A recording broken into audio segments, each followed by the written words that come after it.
What's up, what's up? 2, 1. Hey-o. How's everybody doing? We doing all right?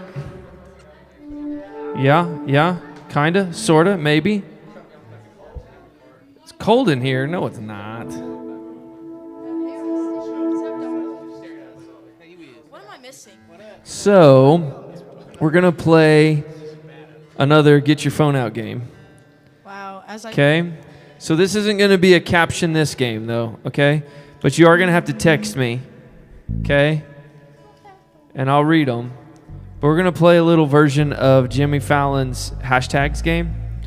So if you don't know what the Tonight Show hashtags deal, basically, he gives like a hashtag, and then you have to write out something to go along with it. So the hashtag for this one is one he's done before, but I want to see what you guys got, okay? Add a word, ruin a song title. So take a song title and add a word wherever it is in there and ruin it. So like, instead of like driver's license, it's driver's license lost or something like that. That's dumb, but like, okay? Or failed driver's license or whatever. That makes sense? Which, by the way, I don't get that song. Don't understand that song. How do you not get it? It's so easy. Well, no. I get the story, but I'm like, why is it so popular? It's not that great. It's because Joshua Bassett is an awful person. Oh, okay. Gotcha. Yeah, All right, so what do we got here? The guy who the song's about. I've never heard it. Exactly. But I know. His music is awful. I feel like I'm Galway Girl is now dead. Galway Girl. I get it. What was the word you added? Dead. Dead goes now. Galway Girl. Oh, okay, I get it now. I get it. Yeah, that one's kind of that's slightly morbid. All right, what do we got here? But don't you take one out? No, you haven't. I'm going to give you up. That's sad. Never gonna let you Never gonna give you up. Okay, I don't think I'm gonna play this. So like, So add a word to make this. add a word. Yeah, I was like, I can't. I'm going blank. I'm going to Spotify. Okay. Keep sending them. Has anybody got anything? Is there a song called Okay. I'm Sad Because Add a word. Ruin a song. I'm trying to think of one. Let's see here. What's a song? My Ugly Girl. My girl.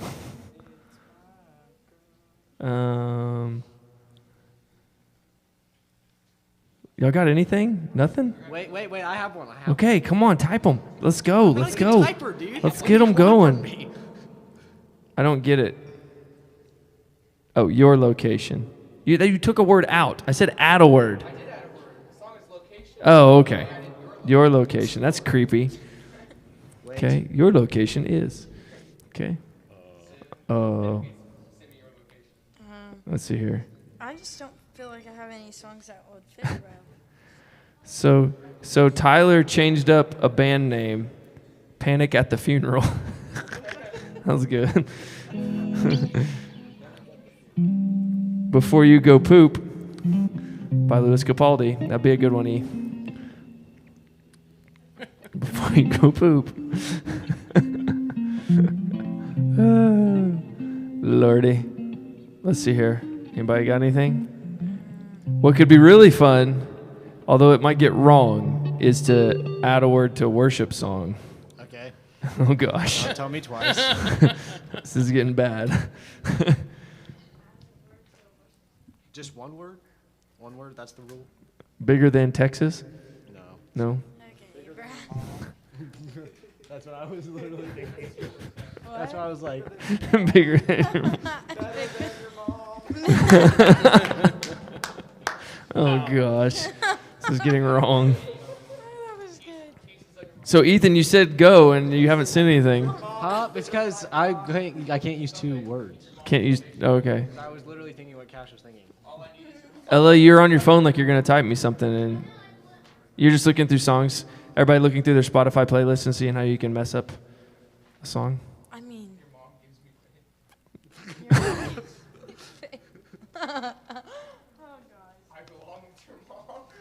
Okay. All right. You know, I have one. I have one. Okay. Your mom is bigger than I thought. That is so terrible. That is so terrible. You're supposed to be a good influence. Wow. I'm sorry. Y'all put me up here with these boys. This is what I have to do it. Okay. Anything? Madeline, you got anything? Hey, Brad Nothing? started it. Y'all got nothing? He did. So, okay, well, we'll try again. Joel just left the room because he was like, y'all stink. I'm not doing this. He's like, I'm out of here. Where's your cup? So, he really had to go pee. That's all it was. But anyway. Anyway, y'all doing all right? You doing good? Okay. I missed you. Did you miss me? Yep. Yeah. I missed doing this. So, like, the first Wednesday, like, literally, it was like an ice skating rink out here in front of the doors and stuff. And then last Wednesday, we weren't sure whether or not we'd get it cleared or not, but literally out in this parking lot, I stepped into snow that went above my knee. So yeah, it was not what we call passable. So anyway, well, here's what we're gonna do. Stand with me. That was not. Rise. All rise for the Honorable Judge Rusty Goodman.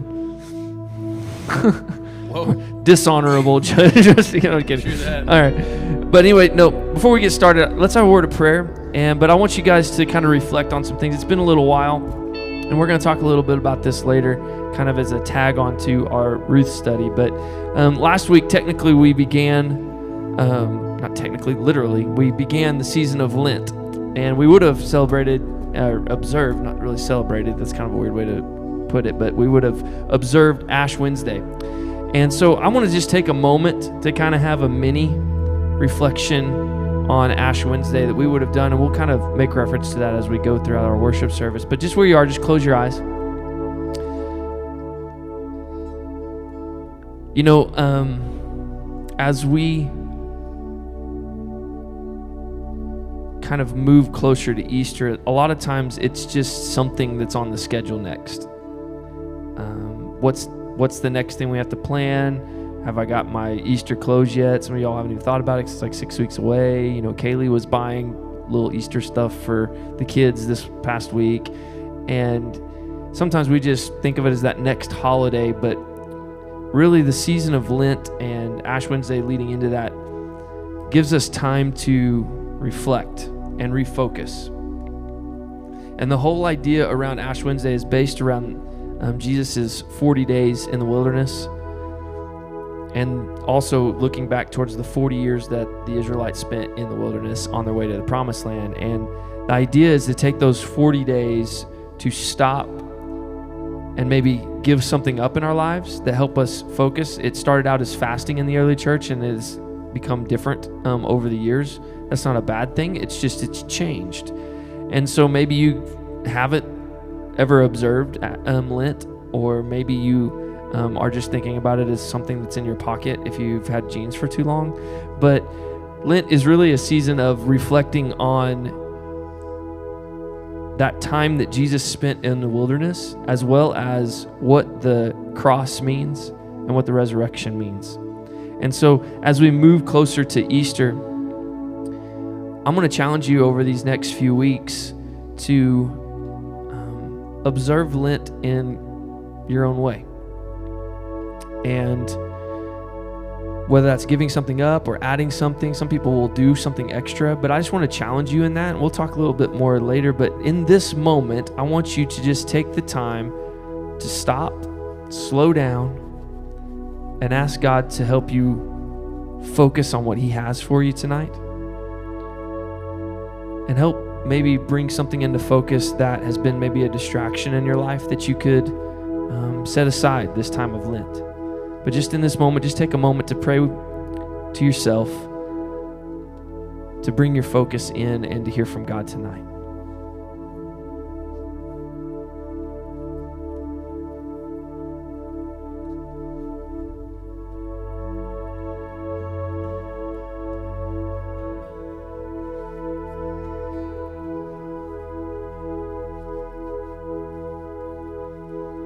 God, we are thankful that through Jesus we have a new life. Because of what was given, what was sacrificed for us and for all people, both past, present, and future.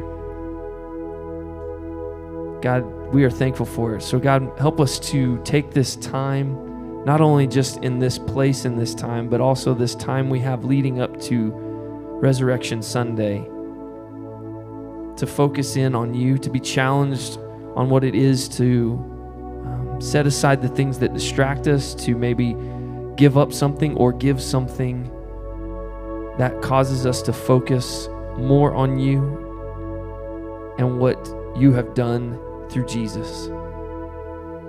God, we're so thankful for your love and your grace, and I pray that you would put away any distraction we might have tonight and help us to focus on you. It's in your Son's name we pray. Amen.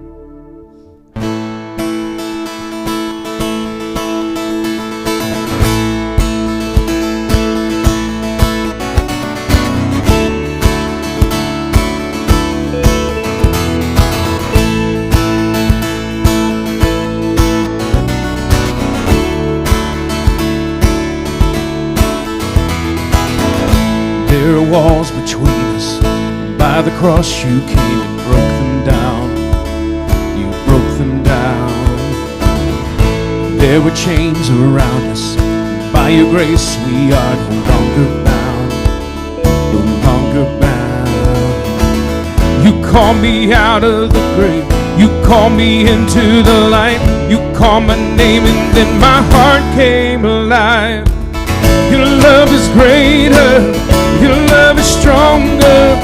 Your love awakens, awakens, awakens me. Your love is greater. Your love is stronger. Your love awakens, awakens, awakens me.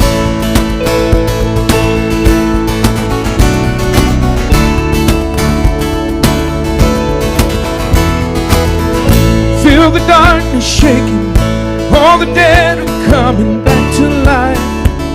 I'm back to life. And hear the song awaken. All creation singing, we're alive. 'Cause you're alive. You called me out of the grave. You called me into the light. You called my name and then my heart came alive. Your love is greater. Your love is stronger. Your love awakens, awakens, awakens me. Your love is greater. Your love is stronger. Your love awakens, awakens, awakens me. All right, let's see if you can shout it out. And what a love we found. Death can't hold us down. We shout it out. You're alive, 'cause you're alive. And what a love we found. Death can't hold us down. We shout it out. We're alive, 'cause you're alive. And what a love we found. Death can't hold us down. We shout it out. We're alive, 'cause you're alive. And what a love we found. Death can't hold us down. Last time we shout it out. We're alive, 'cause you're alive. All right, let's sing this together. Your love is greater. Your love is stronger. Your love awakens, awakens, awakens me. Your love is greater. Your love is stronger. Your love awakens, awakens, awakens me.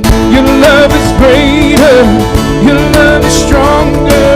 Your love awakens, awakens, awakens me. Your love is greater. Your love is stronger. Your love awakens, awakens, awakens me.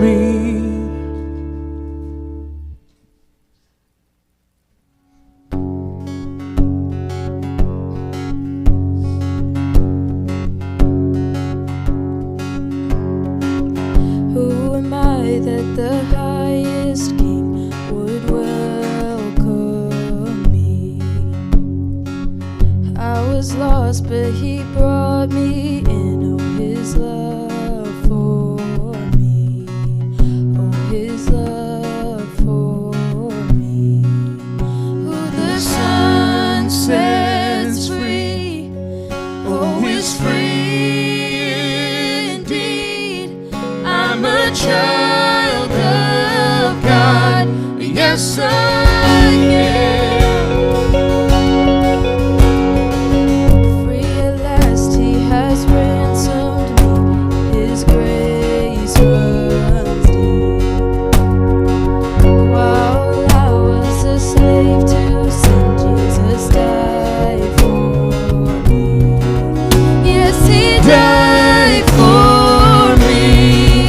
Who the Son sets free, oh, is free indeed. I'm a child of God. Yes, I am. In my Father's house, there's a place for me.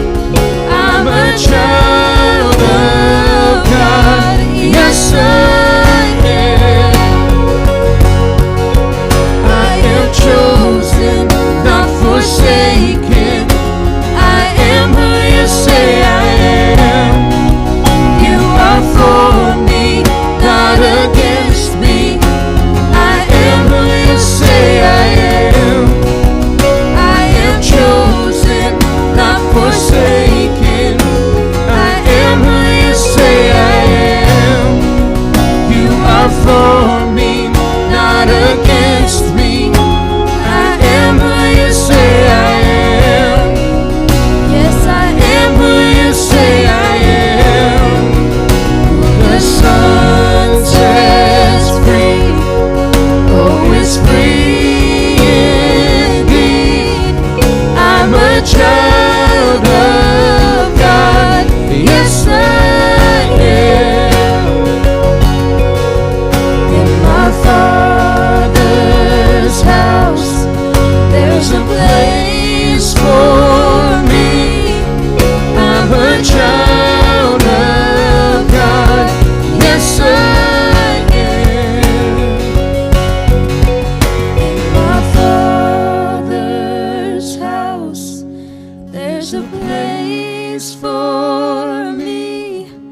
I'm a child of God. Yes, I am.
got my peace. Whatever will come my way, through each day I will say, God, I trust you. I trust you. You are bigger than all my fears. God of love, God my love. You are bigger than all my dreams. God my hope, God my peace. Whatever will come my way, through each day I will say, God, I trust you. I trust you.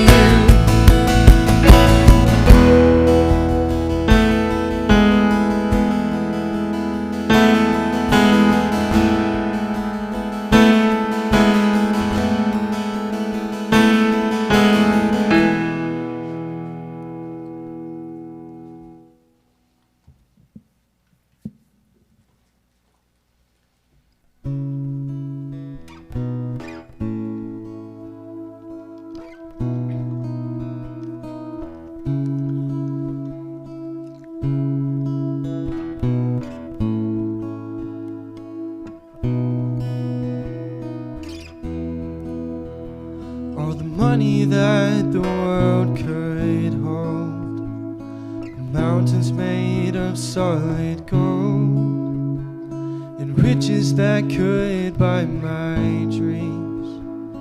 And you are better than all these things. The prettiest face to turn their eyes, and beauty that could hypnotize. Open doors that looks may bring. And you are better than all these things. Your love is better than life. And you are the well that won't run dry. And I have tasted and I have seen. You are better than all these things. Power that could shake the moon, most important one in every room. Status matched by only kings. And you are better than all these things. Being liked and loved by everyone. Approval that outshines the sun. Cheered by all who think of me. You are better than all these things. You are better than all these things. Your love is better than life. You are the well that won't run dry. And I have tasted and I have seen. You are better than all these things. Your love is better than life. You are the well that won't run dry. And I have tasted and I have seen. You are better than all these things. And you are better than all these things.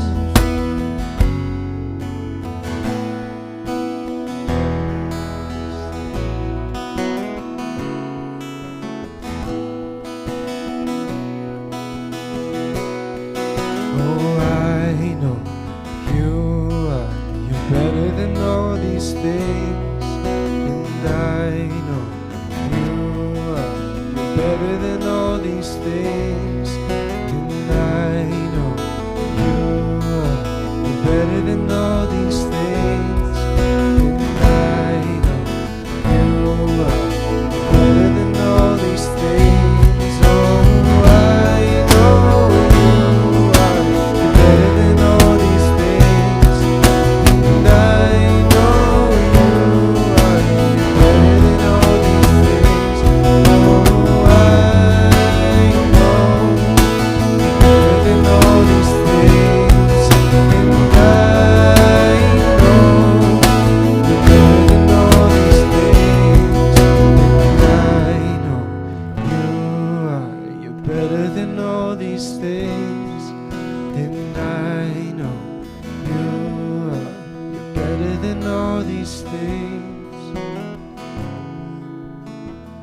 God, we thank you for a time just to come together.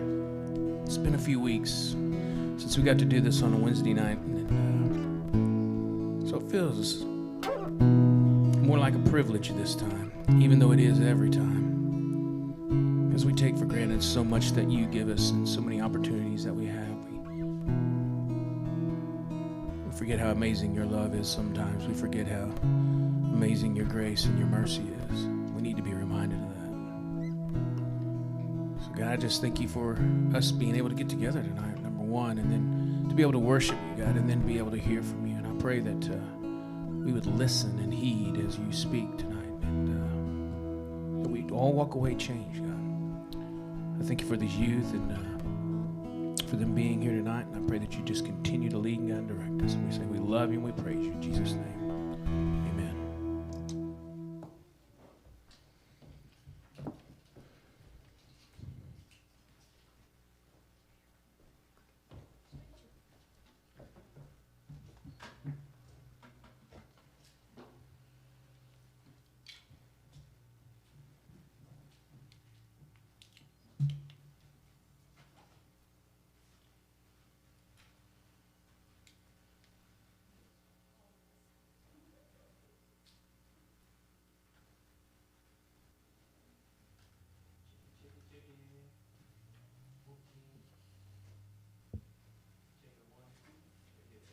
Two. Check, check, check, check, check, check, check, check, check. We got it. Can you hear me? Yes? Yes. Can you hear me now? That was a good Verizon commercial back in the day. He works for Sprint now. So that's always good. Okay, so it's been a couple weeks that we haven't been here. But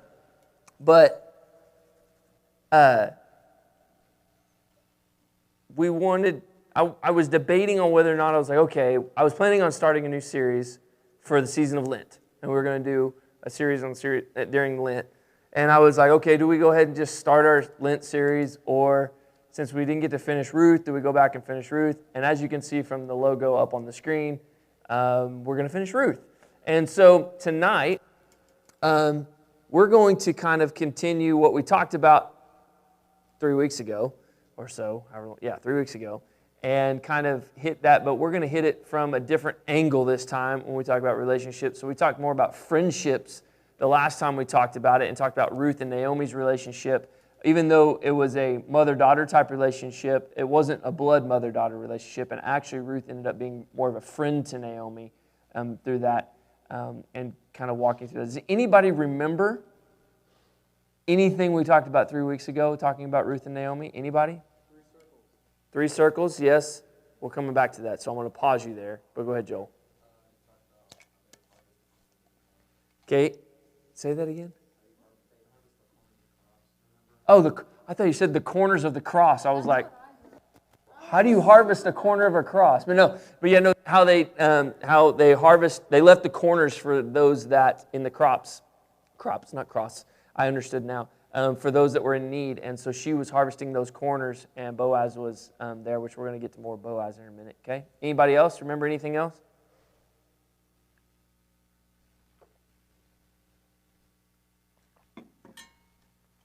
Oh, now we can start.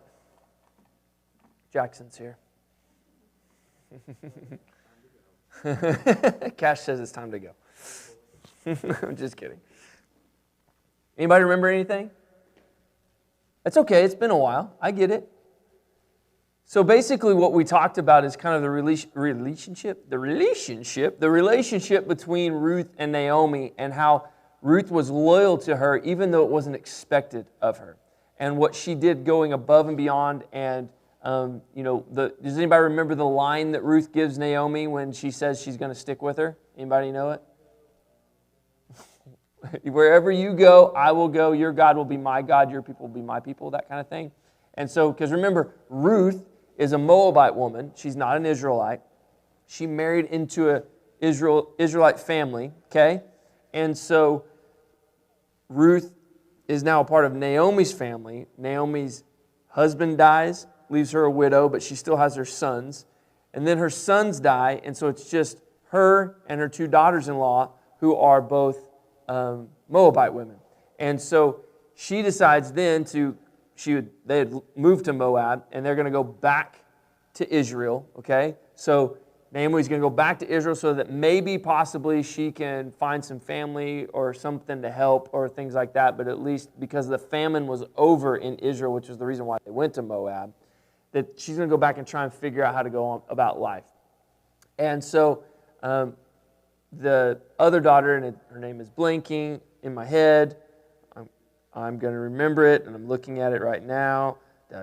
Orpah, okay, which is a great name. Name your daughters that, okay? But anyway, Orpah decides to stay, but Ruth decides to go with Naomi back to Israel. And so we kind of talked about that relationship. It's kind of a refresher. Those of you who were here, you remember. Those of you who weren't here, you got just a quick little debrief. All right, not debrief. Little, like, brief. I don't know. Anyway, I don't know the correct terminology of it. So tonight, and Ben referenced it, also the circles. We talked about circle of concern, circle of influence, and those are the people that we should allow influencing our lives versus we should be concerned about all people, but the friends that influence our lives and those that we influence, they should have our best interests at heart. Was it you? Oh, okay. It sounded like it was back here. I don't know why. But anyway, we should have their best interests in mind. They should have our best interests in mind, not in the sense of like they're going to always be yes people and always like hopefully you have great success and you're rich and all those kind of things. But no, the friends that have your best interests as far as your relationship with God, kingdom-minded type things. And those are the friends we should have, okay? Any questions about that before we keep going, before we start talking about the other side of things? Okay, so I'm going to break down the rest of the story, okay? We're going to go through these next 2.5 chapters of Ruth. Did anybody happen, you had extra time. Did anybody happen to read the whole book? No? Do it tonight. Anyway, no, okay? I heard some of y'all were going to go to Chili's. Don't go to Chili's. Or go to Chili's and you can all sit there and someone can designate somebody to read the rest of the book to you, okay? I'm going to nominate somebody. Just if you need somebody to be nominated, I will nominate them. Anyway, and we'll call it homework. And if you don't do it, then nothing happens. Anyway, and so, but anyway, you're missing out on a great story. But I'm going to break it down a little bit. So they go back to Israel. They're harvesting things, okay? And Ruth goes out and she meets Boaz, and Boaz tries to help her out. And she goes back and tells Naomi about Boaz, who is a very kind and great, gracious man. And Naomi recognizes that Boaz is a part of the family, okay? And in that culture, if the husband of somebody that died, the brother or next of kin would take them in and help them kind of be part of the family. Well, as far as we know, Boaz was unmarried at the time. As far as we know, okay? It's not mentioned in the story or anything like that. It could have been that he was a widower. It could have been that he was just a bachelor, okay? And so in the midst of all of this, Naomi plays Chris Harrison and tries to match up Ruth with Boaz. Anybody get the reference? He's in a lot of trouble right now. But anyway, so from the show The Bachelor. Anyway, no, Chris Harrison. Okay. He's like the host of The Bachelor and Bachelorette. In case those of you didn't know. I did not know this until I married Kaylee, and so here we are. Anyway, and so in the midst of all of this, Naomi tells Ruth, okay, to go to Boaz, who is what Naomi calls, there's this term, he's their kinsman redeemer. Any guesses on what that means? Kinsman redeemer. Break it down. Thank you, Captain Obvious. Cash said he redeems kinsmen. What'd you say, Jackson? Oh, Joel said something. I saw your mouth moving your mask. Anyway. Huh? Yes, your kin is your family. So if he's the kinsman redeemer, in other words, it's a family redeemer. And that term redeem is the same one we talk about in Jesus being our redeemer. In other words, things are not good. There's suffering. There's difficulty. There is something that's not right. And being redeemed means you're brought back into the fold. You're pulled out of suffering. You're redeemed. You're put and made back right. Does that make sense? So he is now the family make things righter. okay? And so like in that kind of idea is that she recognized that Boaz is the one guy that can help give them something more than just having to go harvest the corners and not having a place to stay, because most likely they were off living homeless, okay? And so she gives her some instructions, says go to Boaz and lay at his feet, basically. Now, Boaz would have been sleeping outside because it was harvest time. He wouldn't have been going back home, all right? So he's camping out. And so it's not like she was breaking and entering into his house, okay? All right? Boaz would have been outside, and he would have been laying there resting, and she goes, and one of the things they tell her to do is to take off her mourning, clothes of mourning, and put on clothes of being available, basically. Now, before you jump to conclusions, that doesn't mean she gets all like hotty-toddied up, okay? All right, doesn't mean like that. Basically, if you were a widow, you would have worn some clothes that would have kind of symboled your grief. Does that make sense? Darker clothes. It would have been noticeable in that culture that you were grieving. So Naomi says, and then it would have come a time that now, after your grief, you would have made the decision to make yourself available, that you are ready for something new, a new relationship. Does that make sense? Yes? Okay? It's like she got on eHarmony. Okay, but not. I have a question. Yeah. So, you just wear dark colors until you're ready? So those on live stream, Jolie asked if you wore dark clothes until you're ready. In a certain way, yes. It was also the writer's way of symbolically making it known that she is no longer still grieving and wanting to stay where things are and work through things, but now she has made herself available, that she's okay with having another man in her life. Does that make sense? Okay? So like, trying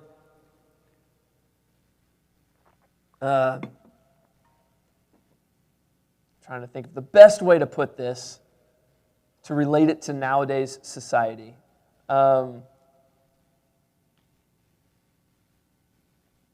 Okay, I'm going to relate it to you guys, all right? Now, life changes a whole lot quicker in high school and middle school, okay? So like you break up with somebody, maybe the next day you're ready. Okay, I know. But like, say you had like a horrible little breakup or something like that, like it's symbolically you burned his stuff and now you're ready for the next guy or whatever, okay? Not in that way, because this was her husband that died. It wasn't a breakup, okay? But it was almost symbolically saying, okay, the ashes are now gone. I'm ready for the flowers to bloom. Does that make sense? Okay? I'm no longer going to be in the darkness of the grief that I'm in, but I'm going to make it known that I see spring is coming. Okay? It's like you saw grass when all the snow started melting. You're like, yay. Okay? Or at least I was, because I did not enjoy last week's weather at all. When you're shoveling snow and can't feel your fingers, there's something wrong with that in Oklahoma. I'm just saying. And so anyway, that's what's going on. Does that make sense? Yes? Okay? It was more symbolic. So Boaz would have known that she was a widow. She would have known that Naomi had been widowed. Okay? And so her then now going to Boaz in these new clothes to say, I'm available, was kind of symbolically saying, hey, here I am. And so she would have laid at his feet. Now, again, it wasn't like she was going to make herself available. Okay, that's not what I'm talking about. What I'm talking about is that it was kind of like, hey, I'm here. And Boaz then listens to Ruth, and Ruth explains the situation about how he is their kinsman redeemer. And if he marries her, then both her and Naomi then have a place to belong. Okay? Boaz notices Ruth's loyalty to her mother-in-law, notices her service and sacrifice, as well as her willingness to go above and beyond without even knowing that. She was harvesting, gleaning in the fields with no expectation of meeting Boaz. She was doing it strictly just to provide for her and Naomi. Okay, we're going to come back to that in a second, okay? And then, so Boaz notices that, and he agrees to marry Ruth and then redeem Naomi. But there's a catch.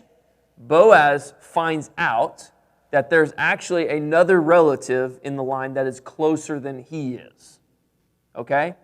And so Ruth and Naomi have already started to kind of celebrate. Yay, we're going to be redeemed and all that kind of stuff, and all that kind of thing, which Boaz is quite a catch. Let's just be, ladies, find a guy like Boaz. Okay, he's quite the catch. Anyway, but in the midst of all this, Boaz finds this other guy that's closer, and he goes and presents to them and says everything, all that kind of stuff. The other guy, realizing that Ruth is a Moabite and not an Israelite, declines and says, no, go ahead, you got her. That kind of thing. And so now Boaz is cleared to marry Ruth, okay? And so that's kind of how the story goes. Ruth then marries Boaz. Ruth then has a child, and that child is then the beginning, kind of continues the lineage on the way down to King David, which then is the line of Jesus. Go figure, okay? That's the story of Ruth in a nutshell. There's more details in there, but you have to read it to find all the details. Got it? Yes, Jolie. Yeah. No, you're okay. So what if the guy would have accepted? Would he have gotten to marry? Well, yeah. So it's not like they don't have a say in it? So if the other guy had accepted, then yes, that could have been an option for her, which at that point in time they were wanting to, but more than likely that guy realized the fact, well, one, he didn't want to marry a Moabite one, and he wanted to stay within the Israelite family. Boaz was willing to go out and welcome her in, okay, and take care of her and all those kinds of things. Because, like, thank goodness society has changed, and it still needs a little more changing. Ladies, you are very independent and have independent opportunities. In that day, that was not the case, okay? Now it's like, I don't need no man. But in that day, unfortunately, there was a need for somebody to redeem so that society would accept you and provide for you and things like that. Does that make sense? Okay? So that's what's going on. So key things in Ruth is it is a story of friendship and love, but it's also really a story about God bringing someone out of tragedy and difficulty and redeeming them into something new and somewhat better in a certain way. Okay? Joel. No. So Joel asked if he took her into the family. The famine was over in Israel. That's why Naomi wanted to go back to Israel. The famine was the cause of them going to Moab, but the famine was over, and that's why Naomi felt it okay to come back to Israel. Okay? So that's the story of Ruth. Any questions? A lot. There was a lot of famines. There was lots of famines. And really, if you think about it, because of technology we have today, that would still continue to happen. Think of droughts and things like that would go on. We just now have technology of how we, irrigate and things like that, and the seeds and stuff that we plant, and genetics and all that kind of stuff. Life has changed a little bit. Yeah, there is like one every other book. There's a famine quite regularly in the Bible. Okay? But you're farmers. You're like that. Your life revolves around harvest and those kinds of things. So it was a big part of them. Okay? All right, so how does this apply to what in the world Brad's going to talk about when we talk about relationships? Okay? First off, let me go back to the circles, and then we'll hit on a few points in the story to kind of talk about that. Regardless of whether or not you're in a relationship, interested in a relationship, or not interested in a relationship with somebody, and I'm not talking about friendships, I'm talking about, boyfriend, girlfriend, whatever, okay? That kind of stuff. Future spouse, those kinds of things, whatever. Which, by the way, don't go towards the future spouse thing. We ain't living in 19 whatever where you got to get married right out of high school, okay? I was almost 30, and everything worked out just fine. And so it's okay to wait. But here's the deal. When we're going to come back to that in a second, but when we talk about the circles, okay, so the circle of concern, circle of influence, and in the middle is the circle of intimacy. That circle of intimacy is right now, before you're married, is just you and the man upstairs. That is God, not literally a man upstairs, but like God, you and God, your relationship with God. In other words, that's the relationship that has the most importance, the most value, the most depth. It is the relationship that knows everything about you, has your best interests in mind, and it is the one that has the most precedent over any other relationship you'll ever have. Got it? And then, once marriage enters the picture, that person that you choose to share life with in that way also joins that circle in that relationship, that person that has the closest relationship to you, that knows the ins and outs of you, the quirks, the good things, the bad things, and chooses to love you no matter what in the midst of all of those things, okay? So, because none of you are married, I don't think, okay? And maybe that's not even a near future thing that's in your head. I'm not going to talk about that part of it. One of these days when you choose to have premarital counseling with me, I will go into more depth about that kind of stuff, all right? Or maybe later on, if you want to know more about that, we can have a sit-down conversation about what that looks like. But what that really means is there should not be anybody in your life currently that has more precedence than God, period. That's what that means, okay?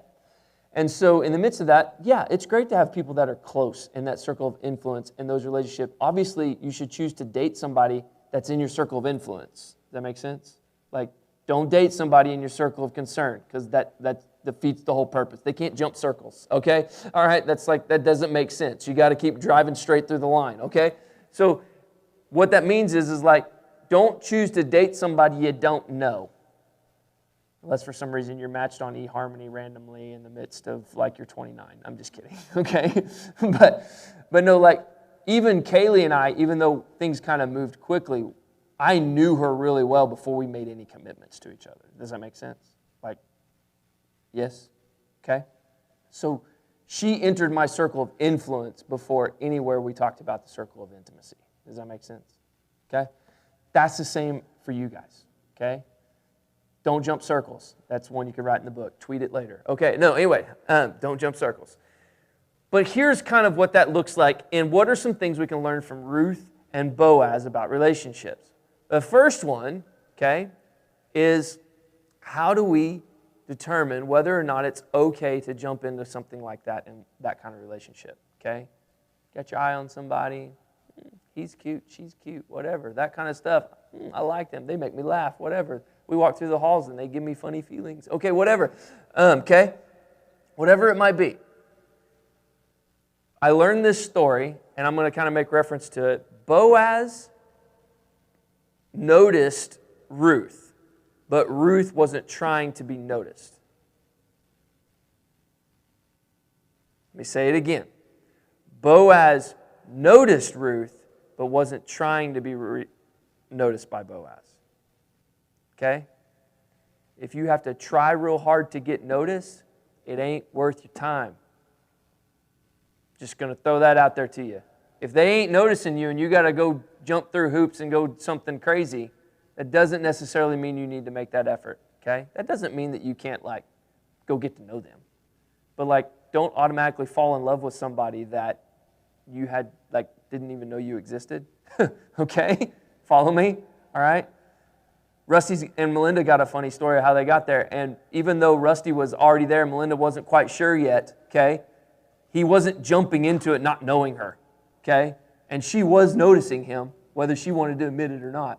Melinda, if you're watching, you know. Okay, but anyway, and so in the midst of all that kind of stuff, Boaz noticed Ruth, but Ruth wasn't trying to be noticed. She was just living her life, doing what she was supposed to be doing, and that's when he noticed her.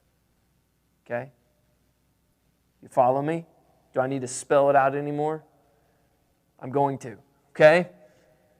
What that means is, there's this example that I have a really great friend in college, and his name's Chris. And Chris had this great example. He didn't get it himself. He learned it from a mentor of his talking about relationships. And he compared to relationships to like running a race. How many of you like to run races? Track, marathons? Yeah, me neither. Anyway, so it kind of slightly lost me. But anyway, you've probably, maybe raced a sibling or raced a best friend or something like that, or, whatever. Mom and dad showed up and they had candy and you want to be the first one to get the candy. Whatever, okay?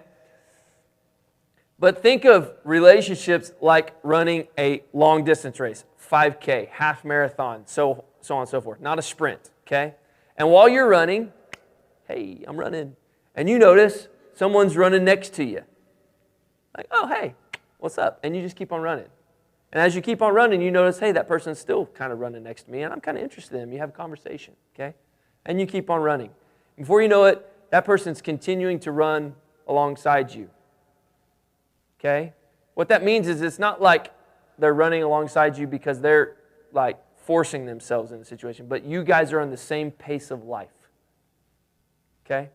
There's this line, and it's a dumb line. It's dumb, it's cliche, but it's so good. It makes sense, okay? It's dumb, but it's good, all right?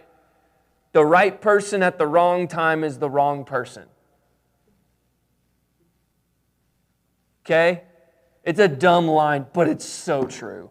Okay? The right person at the wrong time is the wrong person. Kaylee's my right person, but if we'd have met in 2009, we would have not made it work.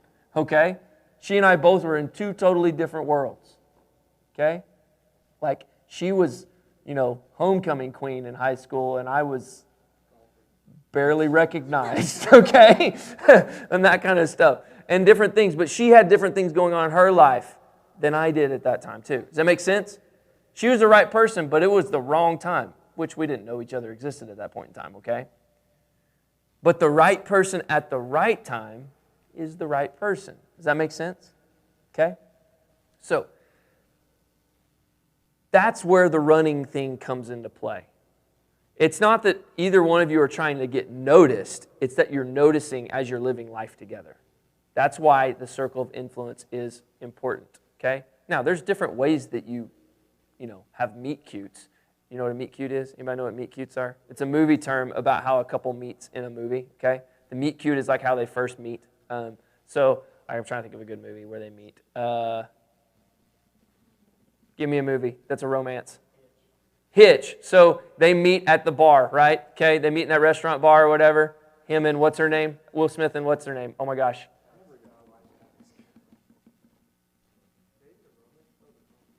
It's rom-com.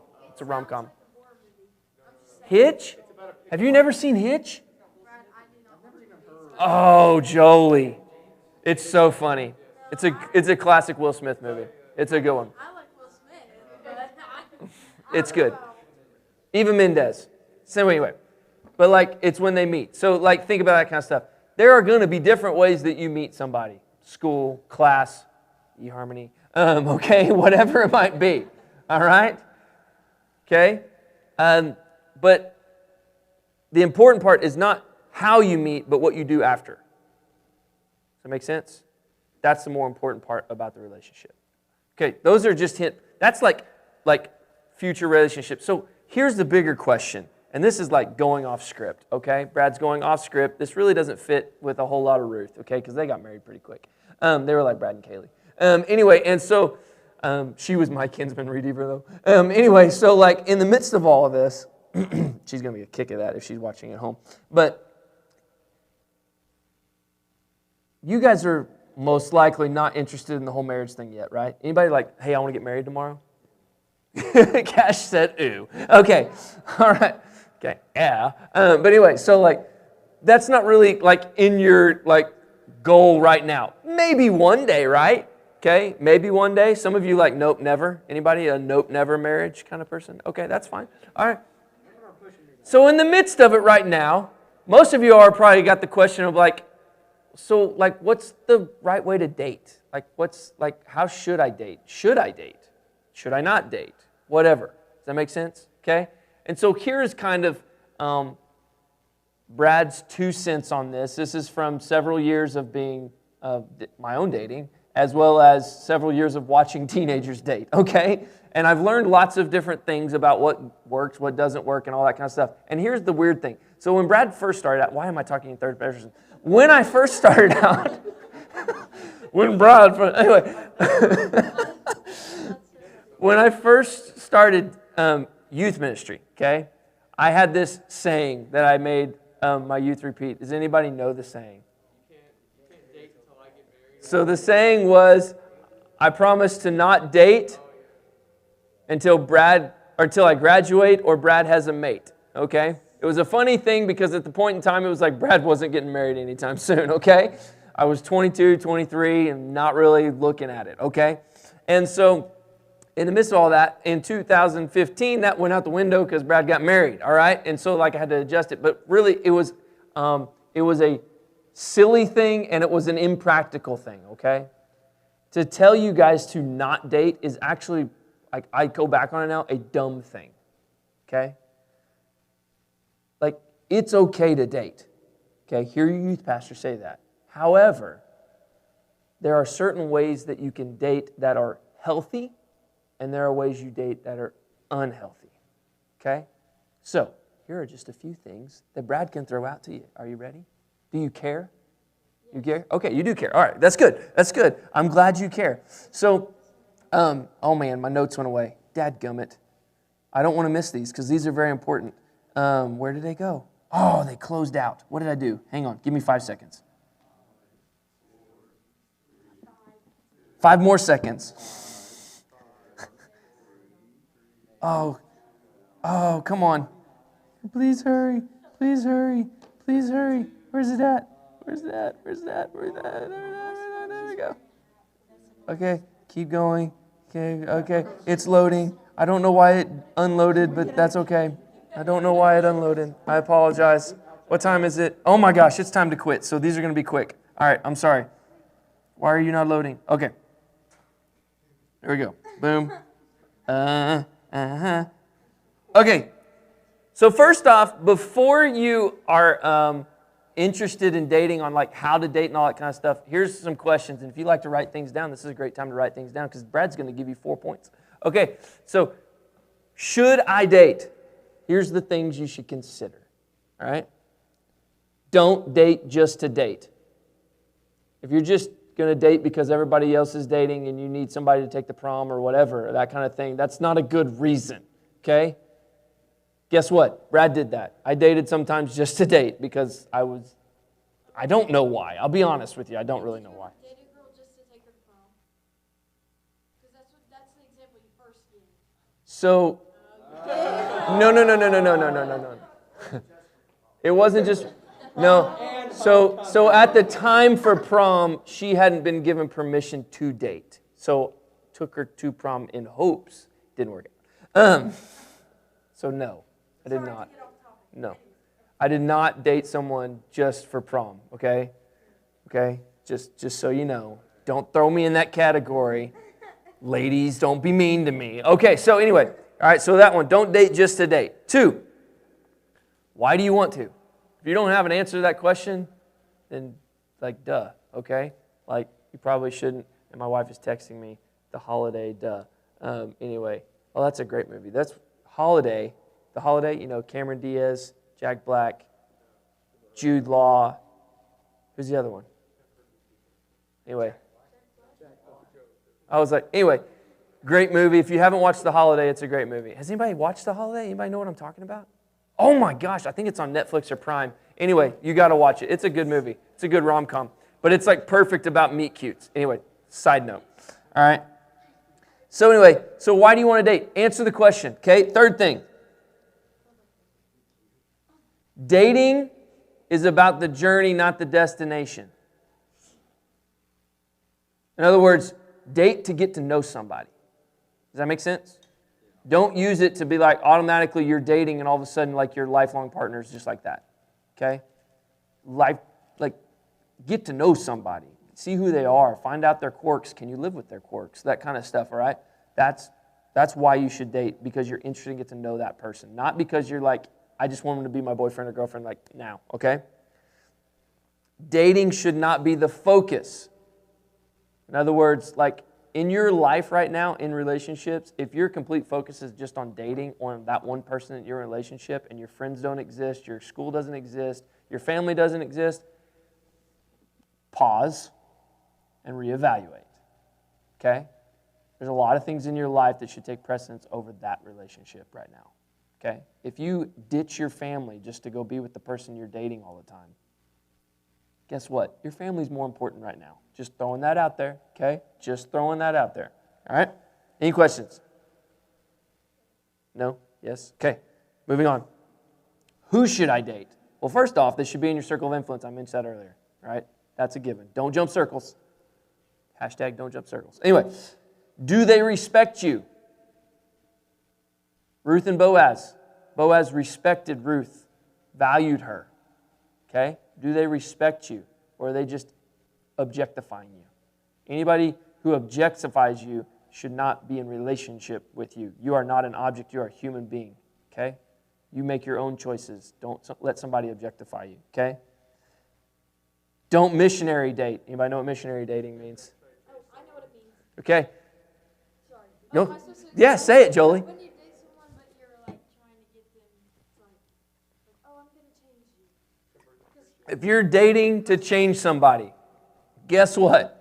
It rarely works. Actually, it never works most of the time because eventually they go back to their ways. If your goal is like, oh, well, they're just so hot, but I can change their personality. Yeah, no, don't do that, okay? All right?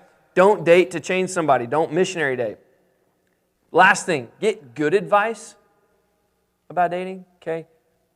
Like, this is where your good friends, the ones who will tell you like it is. If you got friends who care about you and have been around for a while, or you got a mentor, a parent, whatever, that you respect enough, hopefully you respect your parents enough to like take their advice on some of this stuff, but sometimes there's like somebody in your life, should I date this person? If you really want to know, like I will be gut level honest with you. If you ask me point blank, and I know the person, I mean, if I don't know the person, then like that's hard for me to judge. But like if I know the person, you're like, hey Brad, should I date this person? I'll tell you yes or no. And then you can choose to take whatever you want from there. But anyway, like you need to, if you got questions about that, ask Emma Tripp. Anyway, and so that's a good story. She'll tell you all about it. Anyway, ask your sister. Anyway, okay, last thing, real quick, and we're 2 minutes late. I'm sorry, but hey, I got to make up for the last 2 weeks of not being here. Okay, how should I date? RESPECT, respect. Both of you should respect the other person. Why so serious? I love that line, okay? Why so serious? Like, that's the whole joke. Why so serious? In other words, if you ain't married, quit acting like you are. Chill out. Come on. Relax. Quit taking everything so serious, okay? Realistic expectations. You're dating another teenager, okay? Your lives change. You're still trying to figure out who you are, what you want to do, and all that kind of stuff. Let that other person figure it out too. If they figure it out that it ain't you, be okay with it. Move on. Again, probably the wrong person. Okay? I understand it's going to hurt for a little bit. I've had my share of not fun ones, okay? But it'll be okay, I promise. Cry it out, eat some M&Ms, and move on, okay? All right. Peanut M&Ms, true. Okay, anyway. Don't ditch your community. If dating someone yanks you out of church, let me say this again. This is one that bugs the crap out of me, okay? And this is where Brad gets a bunt. If dating someone takes you out of church, do I need to spell it out? Okay?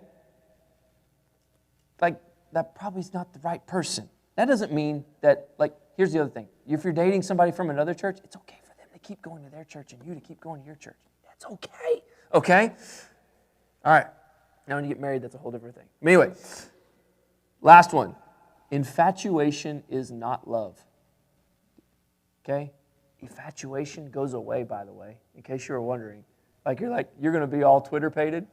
And then after a little bit of time, that Twitter patient kind of goes away because you'll start possibly getting annoyed with them or you're going to find out all the little things about them. But then it's going to get to the meat of the relationship of like, okay, this is why I like that person, okay? So don't let infatuation or attraction be the only reason why you date somebody. There's got to be more than that. Go a little deeper, okay? All right? Last thing, and then we're done. God should always be the center. Remember, He's in your circle of intimacy. He's in the center of your life. He should be numero uno. If He's not, fix it. Figure it out. Okay? Cool? Questions, comments, concerns? If you have more questions that you don't want to ask in front of people, you can come talk to me. I'm okay with that. All right? I've seen it all. Not really. I've seen a lot of things. Okay? But anyway. Okay? I've got my own personal stories too. So anyway. No, we will not have a night where Brad tells all of his stories. No, it will not happen. No. Just story time with Brad? Rusty would be better at that. Rusty tells way better stories. With Rusty and Brad? Okay. I don't know, your ADHD kind of stories more interesting. It really does. Like, I mean, So anyway, we're going to move on. Okay, it's time out. No questions, no comments, concerns? Okay. Sorry, we didn't get to all of the Lent stuff. If you got questions about Lent, we're going to start a new series next week to kind of talk about that. And we're going to talk about Lent as questioning things. Okay, so we're going to question some things as we go along. Some inward things, by the way. Okay, so that's what we're going to go with. Like the series is literally just a question mark. So like it doesn't have like a name. It's just question mark. Anyway, okay? So there's just going to be a big question mark at the end? Literally. Simple. You would think it'd be simple, but it's not. Anyway, okay? All right, let's pray. Sunday school, Sunday morning, 9 a.m. in here. We won't have swap meet this week because there's a business meeting going on this Sunday night, so we'll fire back up the next week. We'll be in March, okay? Let's pray. God, I thank you for this day. I thank you for the opportunity we get to be together to be challenged by Scripture, be challenged by this story of Ruth and Boaz and Naomi. God, I pray that these students would take to heart what it is to put you at the center of their lives before any other relationship, God. And God, that every other relationship then would branch out from that, and that they would be smart in their dating relationships, that they would learn from them, that they would listen to those that have their best interests in mind.